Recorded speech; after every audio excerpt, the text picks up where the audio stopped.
Welcome back to our show. Wasn't last week amazing, Angela? Oh my God. Provided so much information, and I think we should talk more about how it relates to our own lives. Like how her example and her story relates to our life. So, hello, whole woman listeners. I'm Kim, And I'm Rachel. and we're going to talk about whether or not it's time to move on, whatever Mhm. that looks like for us, right? Absolutely. I think, like you said, Angela provided such a beautiful, inspirational story of how she knew it was time to move on in her career. And I know for a fact, because you and I talk about it all the time, how we both had those aha moments. So let's just talk about what we learned last week and maybe share some stuff with the listeners today. Oh, yes, absolutely. I think it's important though to like just jump in and say she inspired me to think about it differently. I think a lot of people want to move on because they're disgruntled or they're Mm, unhappy with their work environment or they feel like it's not meaningful or whatever. And what I got from her is there's nothing wrong with dreams and there's nothing wrong with pursuing our dreams. But I think, and you and I would be good examples of this, there are ways to do it and mistakes that can be made, right? yeah, for Yeah. sure. Yeah. So Rachel, tell us you shared with us a couple episodes ago that you got out of school and you were personal training and you really had a very successful business. You weren't spending money on advertising or marketing. It was word of mouth and you were making an income that satisfied you. Yeah. But then why aren't you still doing it? Right? Tell us the story. What led you to today? Okay. So I was shared on the show many times. I was living in Manhattan. I was a successful personal trainer. I mean, I could start at the beginning and tell you when I graduated from school, I was still living on ramen and building my business too. But let's skip to that and Yeah. go here. We moved to Greenville, South Carolina post COVID. And when we moved here, I just was really trying to create a business based on my book. I had written the Donut Diaries. I'm like, I'm going to save every woman in the world. Diet culture is going to go down. I'm going to be speaking. I'm going to have a TED Talk. You just wait. Love it. And so my first year here, I was researching all the avenues with no knowledge of how to market myself, what I needed for marketing, what I needed to build this Donut Diaries business. I was getting good advice, but I didn't know how to apply it. And I just felt like no one gave a shit. No one wanted to feel the freedom I was feeling. And it was a little heartbreaking, to be perfectly honest with you. And again, you and I have had this conversation many times, and I know now that my approach to it probably wasn't the most relatable. And I've learned a lot since then, but that's a whole nother show. So I'm feeling sorry for myself. I don't know what to do. I'm still have personal training clients, so that income is still coming in. And one day I'm trying to figure out something, and a neighbor came over to help me. And she looked in my closet and said, I will literally pay you whatever you want to do that to my closet. And I was like, okay, no worries. Not thinking for 1 second that this is going to turn into another business. And I do her closet, which turned into her apartment, which turned on, let me make a flyer and just see if other people in the lofts want my help. And they did. And I got a few organizing jobs. And I remember thinking to myself, I love doing this. I really do. Do I want to take a chance and see if this could be something? And I did promote myself a little bit. Thank God the cute, amazing little girl in the office was a Canva whiz and helped me create a brochure and helped me create something. And I didn't have to spend a whole lot of money quite yet. It was like bartering, and she was really just being very kind and helping me. And I had to learn how to market myself, like what was the best place to do it. And every time I heard the cost of something, it deterred me. I was like, I don't have this money right now. I can't. And Angela, who was one, we talked about this, was one of my very first clients in New York. We took a very long break from each other, stayed in contact, and then she came back to training with me virtually. And she sent out this email of how she was doing this online course, business, how to market yourself. And I was like, okay, I'm listening, universe. And I signed up for the course, and here we are. Mhm. Yeah. Love that. Yeah. Love that. And I too, I've had all the jobs, right? I mean, all the jobs. My husband and I owned restaurants. I managed restaurants for my whole life until then I managed his office and I paid the bills and I did payroll and I ran, I supervised stores. And then uh, I had the gym because I was tired of that. So I moved on. Yeah. And I went, I mean, just like draw the line in the sand. I'm done. I'm doing this. And didn't really think through all the things because sometimes when your passions become your job, they're no longer as fun as they were when they were your passions, right? And so we learn along the way. I would never get rid of those days. I loved all that. But then when that time was over, then, oh, I'm going to write a book. And I too thought the book would carry me. I'm going to speak. I'm going to write more books. I'm going to do all these things, right? I'm going to be, Oprah's going to want to talk to me because I had such great ideas, Yeah. right? Yeah. And no, no, no, she didn't. She might. No, she might, but I didn't ever ask her. And so then, but through that, I guess I always had this thought in my head that being an author was a certain thing, right? Like you sat down, you had an idea, you started with the beginning, you ended with the end, you sent it off, it was published. People would want to talk to you. People would want to do book fairs and book signings and all the things. There'd be book clubs and I didn't ever really think it through. Like, how am I going to market this? How am I going to get into these spaces? How am I going to get in front of these people?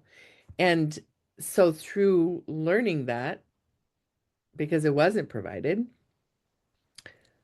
I discovered that I like learning these things. I like doing them. And when my friends were struggling with the same thing, I liked showing them how. And then here comes being a launch manager. And next thing you know, I'm coaching people and I'm beta reading books and I'm editing. And now and oh, I can format that. You shouldn't have to pay, whatever it is. Let me help you self-publish, which is where I find myself right now. And um, yeah, it's just like for me, was never my dream. Mm. It, just like for you, it was never your dream. You didn't wake up and like think, oh, someday I want to organize people's things. It just happened. Like, Right. oh, I wanna read people's raw words and I want to make them better. I didn't, but we capitalized on something that happened that was good that got us excited at the time, right? Right. And so, yeah, life is surprising, isn't it? I mean, that's an understatement. Yeah, yeah, I really thought that I was going to be in fitness forever. yeah. I really thought I was going to die a 99-year-old personal trainer.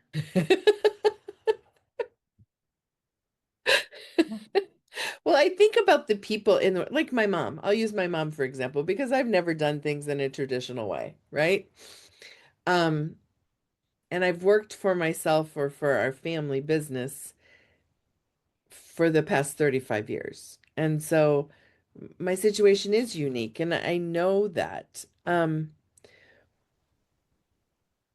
But my mom and my dad, they worked in a job for many, many, many, many years.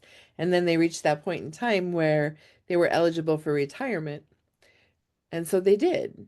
Right? They took the pension, they got their Social Security, and they went home. Yeah. And I feel like life is so much different now because even though I'm technically retired, I don't know what I would do with my days if I didn't do what I do now. Right. So when you reach that point where you think you're done, that's one perfect opportunity to move on, right? Move on mentally, move on intellectually, learn something new, learn something that drives you and that you're passionate about. I agree. But let's just backtrack in your story just a little. Yeah. I You mentioned that you and your husband own some restaurants, but I am curious to know, when did you have that thought, okay, I'm ready to move on and open a gym and just do something that's just mine? Mm. We had worked together for quite some time.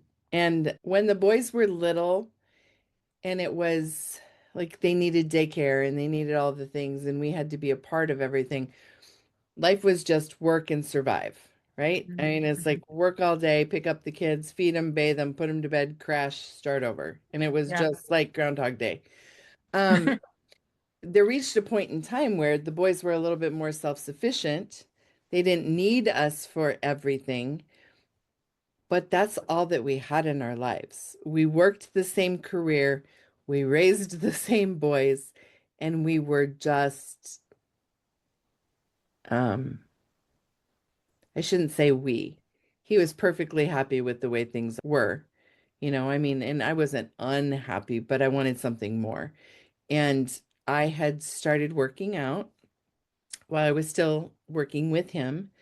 And I discovered how much I liked it. And so I did some training and I was teaching some classes and I was coaching some people just as like a peer coach.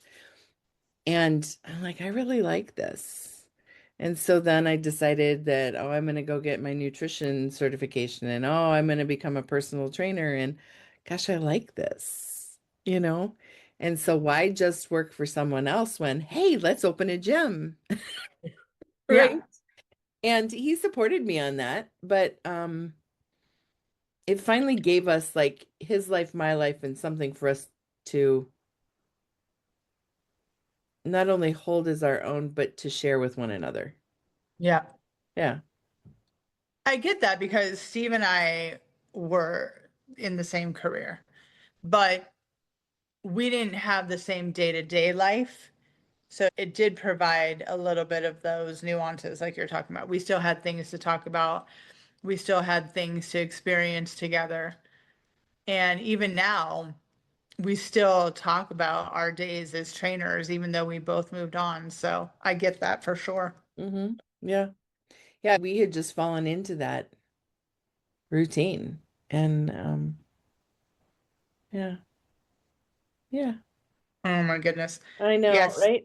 So that's um one opportunity. Is it time to move on? Like one of those is maybe when you feel like it's time to, in my case, it's time to retire. Do you want to retire? No, I'm not done yet. I'm not done yet with this world, right? So I had Mhm. the opportunity to do something more. You guys moved, and that seems like a natural catalyst for me too. If you want to try something new, um, it's a perfect time, kind of, isn't it?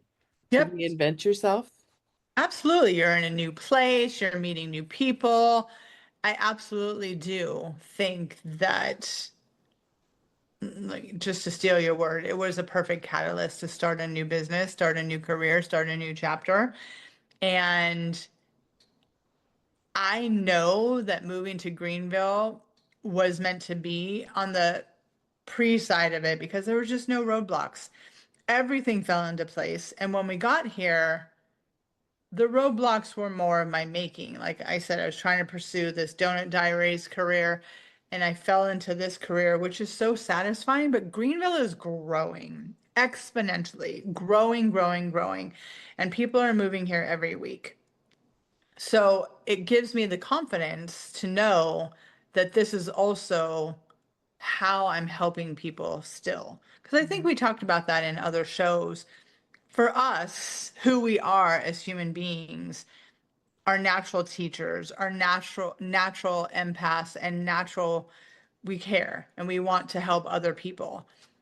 And I think that was part of my struggle before I really chose to move on. It's like, well, how is organizing helping someone? But the more women and more homes that I enter, it is a help. It is something that people struggle with. Like we talked about in our other show, we really kind of extend that period of time where we noodle something and think about something.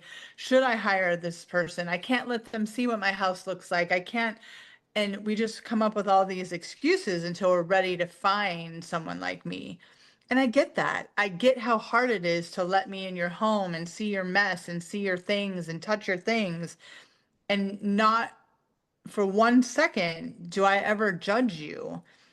Do I get to the point where it's like, okay, I can help you to this point and I just can't go anymore? For sure. I don't pretend to be a therapist. I don't pretend to be a hoarding specialist. But what I do know about myself is that I do care. I do want to help you. I do want you to unclench. And whatever you allow me to do for you, that's what we're going to do. So knowing that signal to move on from being a personal trainer to a home organizer maybe wasn't super clear like it was for you in that moment, Right. but it is clear now. Yeah. So as you look back, is there anything you wish you would have done before you made the switch? I mean, were you still training people remotely when after you moved, right? So you still had that business going. Mhm. Um, like any words of advice for somebody who's ready to switch careers? Because I know that I have some things that I wish I would have planned a little better. For sure. I think I would have hoarded, hoarded's the wrong word. I would have stockpiled liquid money for probably like that whole year. I probably would have been much more careful with my spending so I could survive on my money, my savings, and not let it be a stressor. You know, it's like this money is allocated to getting my business started and to pay my bills while I'm doing that. Yeah. So I wish I would have been smarter in that sense. And then my second thing that I wish I would have done is ask for help sooner. I think the marketing, figuring out how to do all that was so overwhelming to me that I just said, I can't do this. I can't do it. And not that I procrastinated, I just did not have confidence in myself in the beginning. And I probably prolonged some processes that could have been done a lot sooner if I would have just asked for help. Yeah. Yeah. Yeah, and I agree with the money thing. I wish I would have stockpiled a little bit ahead of time, just Mhm. planned, maybe done both. Like opened, had asked for help, had the classes that I wanted to have in the gym because we had group fitness, right? And everything was attended by an instructor. Um, so I felt like I had to be there all the time. And so I wish I would have thought that through and either opened slowly and still worked and made some money. The other thing is I seem to be a girl who goes all or nothing, right? That's us. That's where Sagittarius. Yeah, yeah. And so I decide I'm going to open a gym and I rent the space and I get the best mats and the best equipment and everything's brand new and I don't bargain shop because I want what I want. And I'm going to, I'm going to serve everyone. I'm going to have a class every time somebody wants, even if it's not practical, even if like, because I'm super excited and when I'm working on a high, I'm not going to get tired. I'm not going to get burnout. I'm not going to have any regrets until I do. And when I do, then it's like, well, who's going to maintain this monster of a machine that I've put together, right? Yeah. And yeah, I wish I would have been a little bit more of a slow growth kind of person. I wish I would have like reached capacity and then grown and reached capacity and then grown. You know what I mean? Just like as you need it instead of offering tons of choices and being a half capacity all along the way, you Mm-hmm, know? hmm. Yeah. Yeah. But listen, I think it's a beautiful thing that you and I and many other people learn from these. And we don't even have to call them mistakes. They're growing pains, they're learning experiences, learning how to be better. Mhm. And then sometimes you realize, you know what, this is not what I want to do for the rest of my life. And I think you experienced that with the gym too, right? How long Yeah. were you open in total? 10 years. Okay, so Yeah. that's a good chunk of time. Yeah. And, That's but great, actually. Now then, I mean, that's for a business, that's yeah. a good amount of time. Yeah. And I think, had I asked for help, had I um, done things differently, could it still be? Sure. Um, I just personally couldn't exist and at, waking up at 3:45 in the morning every day and not getting home until 7 o'clock at night. I just, my body was, it was just tired. Yeah. Um, and I had quit, like I said, when you fall out of love, when your passion becomes your job in the beginning, all the highs of being your own boss and your own business and the success and all the things, it'll hold you. But over time, like I stopped working out when I wasn't working, I didn't want to be there. Mhm. So it's not like I took the microphone off and went and, put on my boxing gloves. I took my microphone off and I beelined it to the car. And it got to be hard. Uh, Mm, so I'm certainly not wanting to convey if you love it, don't make it your career because it can be very satisfying. But think things through. I mean, like like you said, ask for help. Grow slow.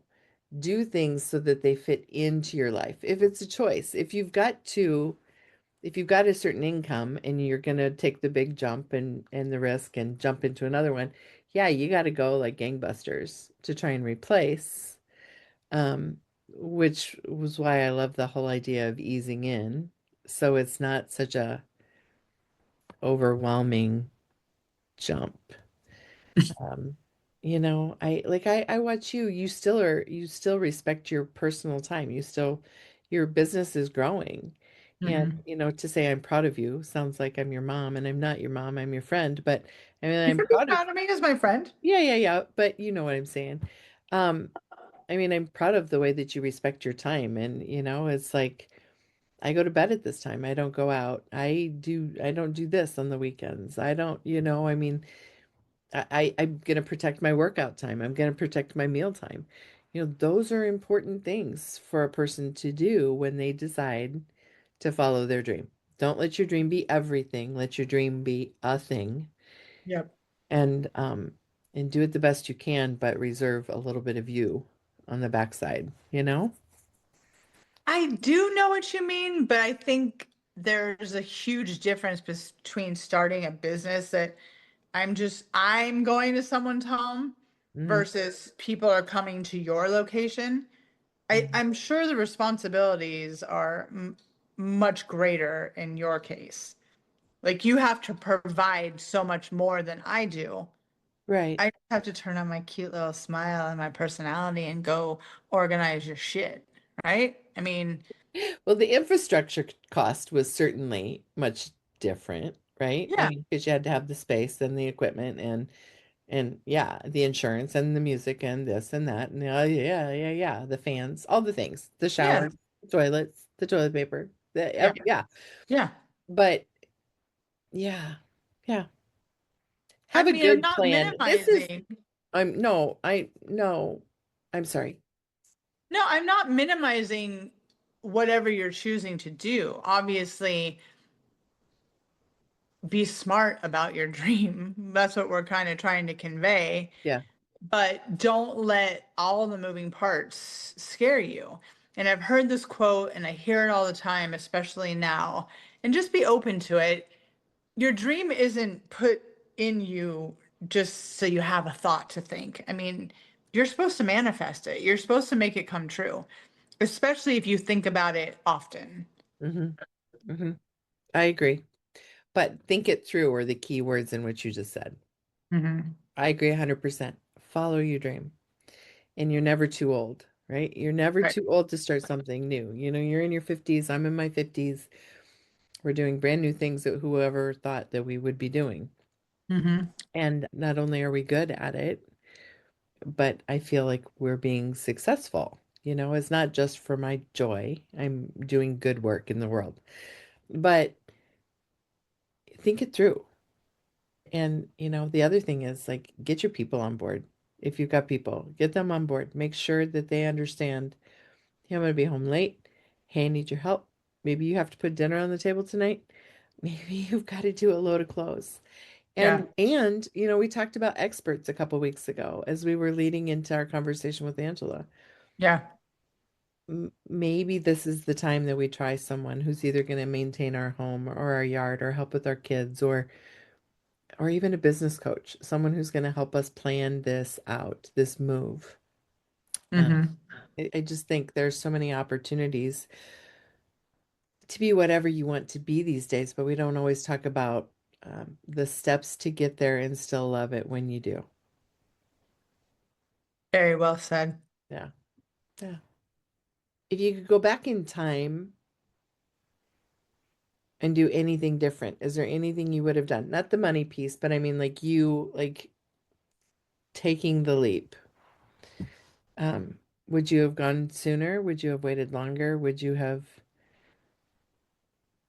That is an interesting question, thinking back on how everything unfolded, because obviously I'm doing what I'm meant to be doing. Are you talking about just the home organizing business, or are you just talking about any career I've had? anything in general? I think that I I would have gotten comfortable with asking for help without that losing the confidence that I could achieve it. I think those two battles were always very powerful for me, and I let them get in the way of me doing something. Hmm. I would always talk myself out of it or say I couldn't do it before I even tried. And I don't know where that came from. Yeah. Yeah. And I think for me, there was never a doubt that I was going to be able to do what I wanted to do. Right. I mean, like, I'll push myself to be the person I need to be. But what I would have done, I think, sooner in my business is charge what I'm worth. Mm. I felt I spent a lot of time letting doubt and imposter syndrome chatter in my ear and say, who are you to do this when the market is saturated with other people who do the same thing? Yep. And I can't charge more, right? I can't charge more. I can't charge more. Or this person has already paid this amount of money. But you know what the thing is that maybe I'm doing more. Maybe I'm doing it differently or for heaven's sakes better. Maybe, I mean, and the same for you. I know you told me more than a couple times that there are several people who do what you do in your community, right? So did you ever experience that imposter syndrome and oh gosh, I got to be the lowest priced person to just get the clients? I did in the beginning, of course.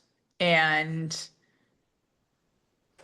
but knowing what I got my rates up to in New York as a trainer, knowing that there is money here, I had to get over that and start asking for what I was worth. And not when I said the number, not to immediately go, but if you really need me, I can go lower. I mean, that was always my thing. Hmm. Hmm. And now I say my number, and if people don't immediately say, great, then I'm sorry. I want to help you, but I am worth getting paid for what I'm asking. I am. Hmm. Yep. Yep. I get it. I get it. So, has there ever been a time where you've confused your identity with your job? What do you mean by that? Like if I said, "Hi Rachel, who are you?" Uh, Um, are you a professional organizer? Were you a personal trainer? And do you think that that's why people don't move on is because they think this is who I am, this is who people know, this is who I'll always be. Of course, I'm sure that's the thought process to some people, but you're right. I am a person and I do this for a living. I am definitely able to separate that. That's Mhm. not the first thing I say. Rachel Lavin, I am a home organizer. No, I'm an author and a podcaster. Oh my I'm God. kidding. I I mean, I am am. all those things, Right, right. but I don't consider myself an author like you do. I wrote a book. Yeah. I just have a hard time associating myself being an author. It doesn't feel genuine to me. Did you write a book? Yeah, You're an author. I wrote a book. Yeah.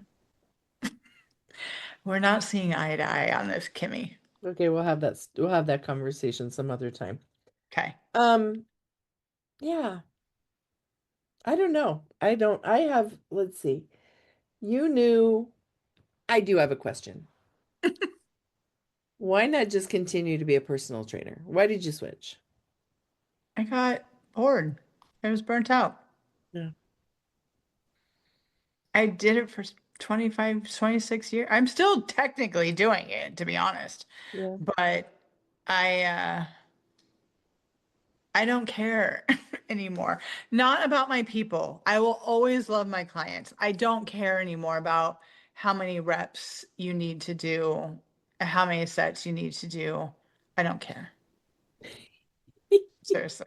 If I'm being 1000% honest. That's I got to that point at the end of my gym career. I'm just like, I'm over this. I could teach a kickboxing class with my eyes closed. I could do it asleep. Let's I could Yeah. just and I could do it well. I Yeah. could I could kick your butt. Yeah. But it just got to a point where it's like, I don't know, does it become like it's too easy? Or I that I mean I, part of I it want to for achieve something more? yeah. I think it's all those things, especially for us because we are both Sagittarius. I will say that, ride or die. And we just need variety. We can do something for so long. And even if we're doing the same thing emotionally, but in a different capacity, that is even satisfying for me to be able to see and do and smell and touch something different. I need that in my life. Mhm. And I gave personal training all I could do. I'm great at it, but that comes from the teacher aspect. I will always love to help you get through something or to achieve something, but that doesn't mean I want to stand next to you in a gym with 5 pound dumbbells being like, three more.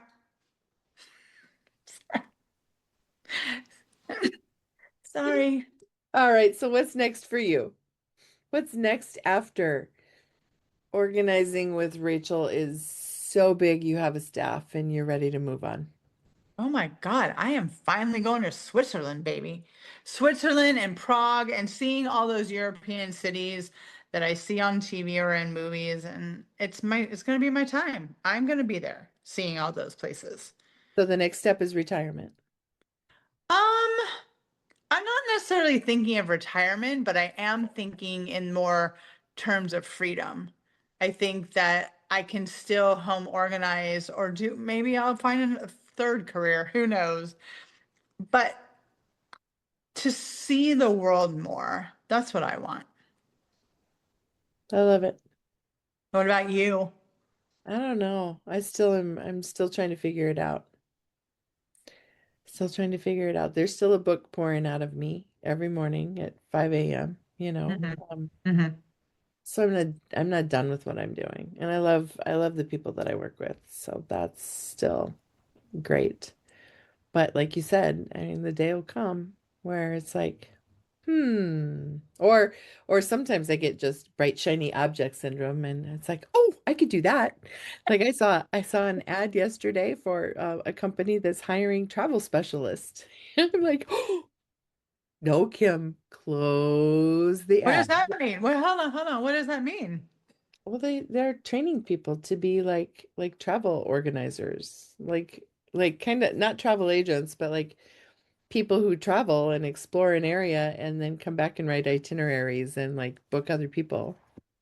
Yeah, that sounds more up your alley. You don't go places when you travel that you couldn't like. Anyway, anyway. All I right. don't need to give people a play-by-play of what they should do. There's enough. Yeah. Go experience it. Yep. All right, See? Fred. Okay, we're done with this conversation. Okay. No, no, I'm all there. How do you know it's time to move on? How will you know it's time to move on? When, like you said, you go to do something and you are thinking to yourself, I would rather be anywhere else but here. Yep. Yep. That's when you know. Yep. I agree 100%. Hmm. All right. And fortunately for me, Social Security is only 5 years away. Kidding. Kidding. Oh dear. All right, Fred. Well, this has been fun. I so enjoyed, visiting with Angela last week, and I'm glad that we had a chance to come back and just revisit, you know, because we both have done so many different things in our lives. And when was it time? And for you, listener, when is it time? Do you love what you're doing? And do you have it in you to see that there are opportunities for something different if you so choose? Hmm. Yeah, Words of wisdom from Kim and Rachel. there you go. Well, until next week, friends, sit on that one. Think about it. Do you love your life? Not even do you love your life? Do you love your job? And is there something that's just kind of whispering in your ear? Gosh, I wish I could do this because we seem to live in the age of opportunity. So if it's out Absolutely. there, investigate it. Try it out. Yeah. Yeah. All right, friends. We'll see you next week. Until then, bye. Bye.